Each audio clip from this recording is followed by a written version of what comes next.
1 2 3 action.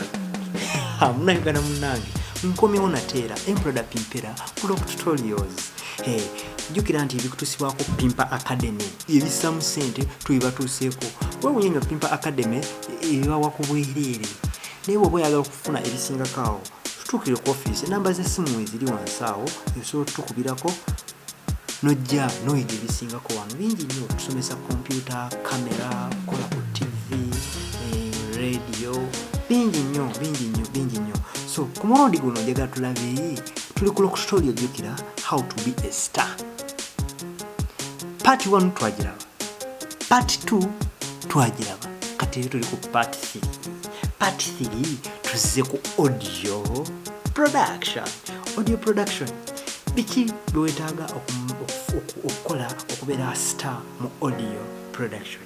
So ekisooka kya byonna, sooka weebuuze, buuliriza omanye studio ki ennungi. Si studio ey'amaanyi, byanjawulo. Wali studio eziri nga tennawulikika naye nga nnungi. Sooka onoonye studio ki ennungi. Bw'oba omala okumanya studio ennungi, sooka onoonyereze producer alimu mulungi. Wulira ku music gwakubyeko. Bw'omala okumuwuliriza music gwakubyeko, tobuuliriza mbu bayakubira muyimbi ki. Oba olinamu ku ssente osobola okukikola ekyo n'obuuliriza kuba kimanyi babaseerako. Naye ate mulimu baproducer nga mulungi nga tannamanyikibwa naye nga studio lyalimu nnungi nga ne music gwakuba mulungi ng'abulamu kimu promotion. So kati n'oyinza okukolagana naye kyebuzibwa ng'omanyi music omulungi. Sooka onoonyereze omanye studio nnungi, music mulungi. Bw'oba omala okumanya ebyo ebisooka ojja kudda ku number 2, idea on production. Kiki ky'omanyi ku production? Ebiseera ebisinga baproducer basobola okukolera ekintu kubanga tokimanyi nti kirungi, n'akolera ekintu nga kifu. Naye bw'oliwo n'omanya ekirungi ojja kufuna ebirungi. Sooka obinoonyereze. Bw'oba tobinoonyereza beera n'abantu ababimanyi. Kyeki kibayita management. Abamu abeera ne manager naye waba tagenda kuteeka mu ssente naye ng'asobola okuwabula. Advisor beera nabo naye nga bali music industry. So bw'ona omanyi ebyo, ekisooka n'ekyokubiri tulako ekintu ekyokusatu. Beera friendly eri producer. Kino kikulu. Buli n'okola omukwano ku producer, production yo ejja kukwanguyira etya. Abamu otuuka ku microphone ne weekwata ne weetya, kyova olaba abamu banywa omwenge n'anywa enjaga mbwaggwemu ensonyi. Naye oba producer oli friendly gy'ali tewali nsonyi, gwamu ensonyi. Sigambye nti mwagale oba oli mukazi wa biki mudde wala. Just beera friendly naye musaagesaagemu. Kuba producer basinga bayirabe basaaga nnyo.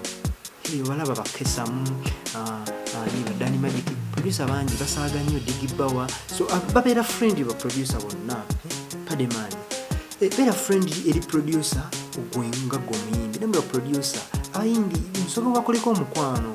Oba ng'oli wakabi nnyo oli star toddaawo mbwate omubawunsinge. Nedda kijja kumwanguyira wali bw'aba ayimba bulungi. Bw'omala okumanya okubeera friend eri producer, make a track number 4. Tandika omuyimbiremu.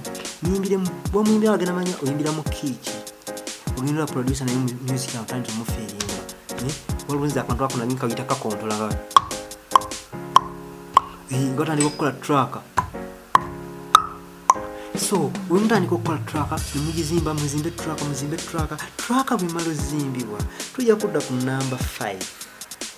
Tandika okuyimba. Yimbira ku track. Producer anoonyereze kijja oyimbirako ntuufu. Bw'onoomanya nti kijja oyimbirako ntuufu jjukira nti onoonyereza how to be a star. Tuli ku part 3. Part 1 yalabibwa, part 2 nerabibwa tuwandika tutyo oyimba. Kati part 3 tuli mu studio. Bw'otandika oyimba mulabanga by'oyimba tebigendera ku track. Gamba producer ku track eyo ogende okole rehearsal. Number 6 genda okole rehearsal. Jjukira abayimbi banjawulo bangi, mulimu wa freestyle nga teetaaga rehearsal kagenda kikubirawo oyo mulala. Naye muwamu omulala ye n'agamba nze kantraining topakuka tovuna njaga nnyo Eddie Yawe ayinza oyimba oluyimba ne lumala emyaka 2 mu studio. Naye gye lukoma olwa mu studio gye lukoma okulwa mu bantu. So bw'oba oyimba, take your time. Producer musabe time. Nibagamba tino mu time, studio time ngenda ku emirundi ena. Gikozese udde nga kiri perfect.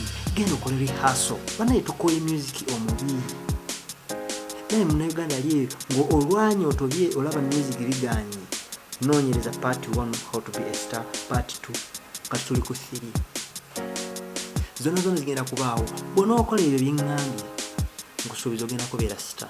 Number 7, voicing. Komawo ovoicing bw'oba okoze rehearsal.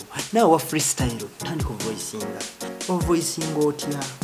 Producer wagamba sembera ku microphone gisemberere. Wagamba weeyongereyo. So please a producer byagamba ovoicing bulungi. Bwagamba oyimbye off key mubuuze omanye yimba ebiriyo.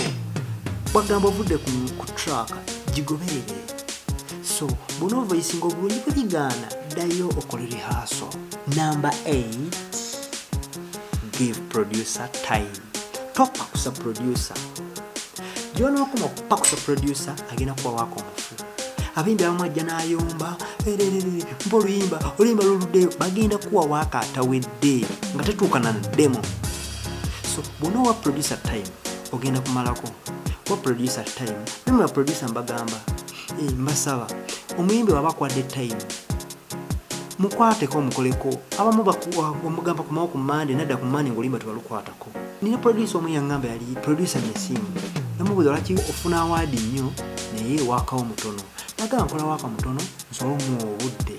Sijja kukola waaka mungi nga simuwadde budde. So producer wa oluyimba time okola ekiriyo.